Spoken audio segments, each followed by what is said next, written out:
வணக்கம். நான் 5ஆம் வகுப்பு படிக்கிறேன்.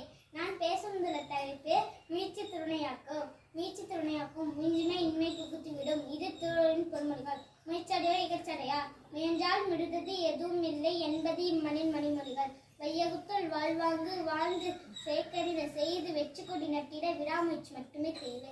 சோம்பேறியாக 100 ஆண்டுகள் வாழ்வதை விட உழைப்பாளியாக ஒரு நாள் வாழ்வதை மேல் என்றார் புத்தர் பெருமான். முயற்சிக்காமல் இருப்பதை இழிவு. முயற்சியும் தோல்வியையும் அறிந்தவன் மட்டுமே வாழ்வில் முன்னேற முடியும். முயற்சிக்காமல் இருப்பவன் முட்டாளுக்கு சமம். பிஞ்சி ஊதியம் இல்லை, என்னால் முடியும் என்று எடிசன் அவர்கள் நினைத்தால் அவரால் ஆயிரக்கணக்கான கருவிகளை கண்டுபிடிக்க முடிந்தது. முயற்சி செய்தால் மட்டுமே வாழ்வில் முன்னேற முடியும். கடலில் விழுந்தவன் நீண்ட முயற்சி செய்தால் மட்டுமே கரை சேர முடியும். தெய்வத்தால் ஆகுதெனினும் முயற்சித்த மேவர்த்த கூலி தரும். கீழா போல செய்வதா இறைத்து கொண்டு இரு, உழைத்தால் இல்லை.